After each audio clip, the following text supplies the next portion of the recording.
Zohran Mamdani has been elected as the first Muslim mayor of New York City, and also the first mayor of South Asian descent in the city's history. But his Republican critics are refusing to accept it. They are reportedly determined to stop him from taking office by any means necessary, even going so far as to call for the cancellation of his U.S. citizenship. In the United States of America, a nation built by immigrants, strengthened by diversity, and inspired by freedom, a new story is unfolding. It's the story of Zohran Mamdani, a Ugandan-born American, elected to lead the nation's greatest city. His rise represents the promise of American democracy at its finest: merit, hope, and inclusion triumphing over prejudice. Yet, as that promise shines, shadows emerge. The Republican establishment, led by the ever-combative Donald Trump, has turned its sights on Mamdani. Their latest crusade is not just political,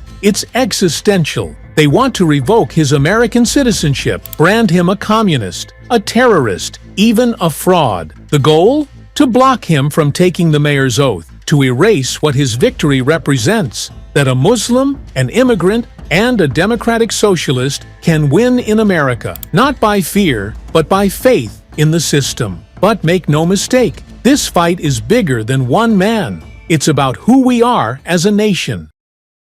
From the campaign trail, Donald Trump lashed out at Mamdani with his signature brand of hostility. He mocked his name, called him a communist, and suggested that if Mamdani became mayor, federal funding for New York would be cut. Republican lawmakers, most prominently Andy Ogles of Tennessee and Randy Fine of Florida, echoed Trump's rhetoric. They urged the Justice Department to investigate Mamdani's citizenship, alleging without evidence that he lied on his naturalization paperwork or concealed terrorist sympathies. In 2018, after fulfilling every legal requirement, Zohran Mamdani became a naturalized U.S. citizen. By 2025, at just 34, he made history. Yet, for some in Washington, his victory wasn't a cause for celebration. It was a trigger for paranoia. In late October, Ogles went further, publicly suggesting that if Mamdani falsified any document, he should be deported on the next flight back to Uganda.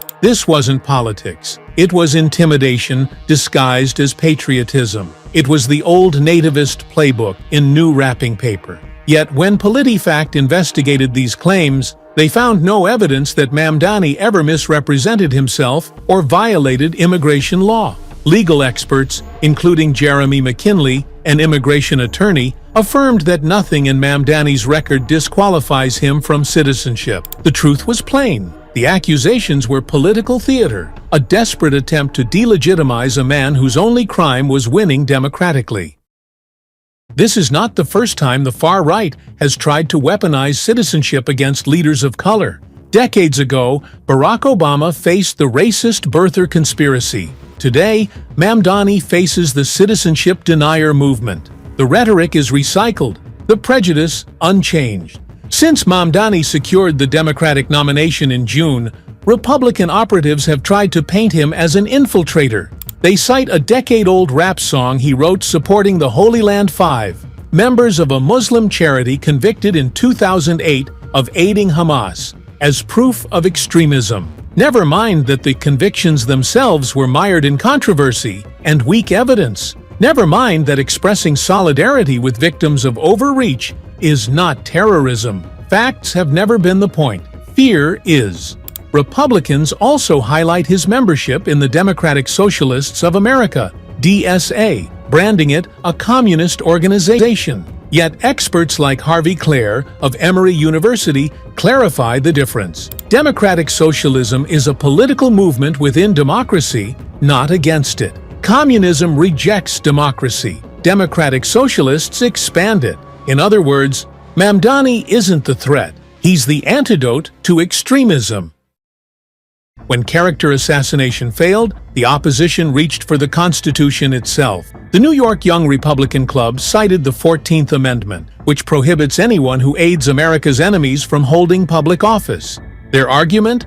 That Mamdani's criticism of U.S. border enforcement and his support for Palestinian human rights amounted to sympathy for enemies. It was a stretch so absurd that constitutional scholars called it laughable. The 14th Amendment's disqualification clause applies only to armed rebellion or wartime collaboration, not policy dissent, not peaceful protest, not moral conviction. Immigration law experts reminded everyone that free speech includes the right to criticize government agencies. Mamdani's comments about Immigration and Customs Enforcement (ICE) urging restraint and reform were political expression, not treason. But to his opponents, nuance doesn't matter. The goal is not legal victory, it's public confusion. If they can plant the seed of doubt, is he really loyal? They win the perception battle.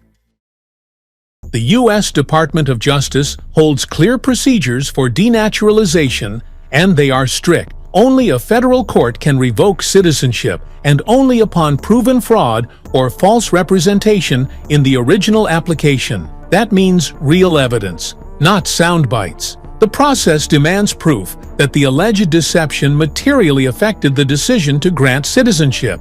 None of that exists for Zohran Mamdani.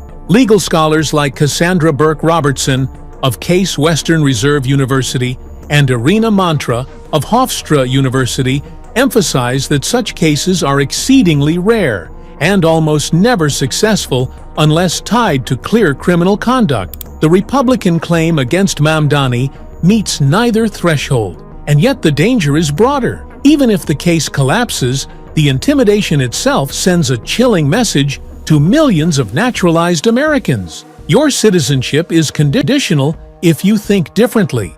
That is not the America the founders envisioned. It's the America of McCarthyism reborn.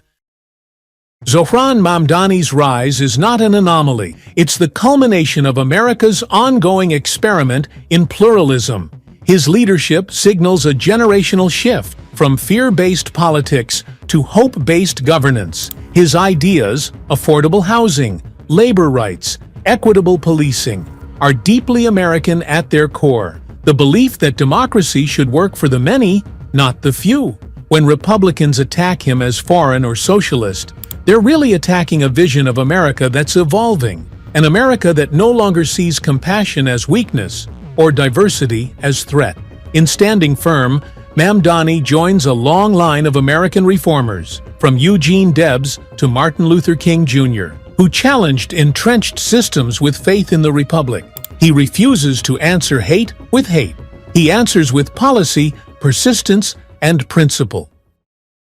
At its heart, this is not just Mamdani's fight, it's America's. It's about whether the country that once welcomed a 7-year-old Ugandan boy will now try to exile him for becoming exactly what America taught him to be: a leader, a believer, a doer. When Republican voices demand his deportation, they echo the same forces that once opposed Irish, Italian, Jewish, Japanese, and Mexican immigrants, each time claiming to defend America, yet each time betraying its spirit. True patriots do not fear inclusion. They defend it. America's strength has never come from uniformity. It comes from unity amid difference. From soldiers of every race fighting under one flag. From scientists, engineers, and dreamers of every faith launching rockets, building businesses, saving lives. From mayors like Zohran Mamdani, proving that democracy still has room for the son of an immigrant who believes in equality, justice, and peace. In the end, the smear campaign against Zohran Mamdani will not erase his story. It will amplify it. The more his opponents shout "foreigner," the more Americans will see how fragile their own rights could become if fear replaces law. The more they weaponize citizenship, the more voters will rediscover what that word truly means: belonging by choice, by commitment, by contribution. America has always been tested by war, by crisis, by hate.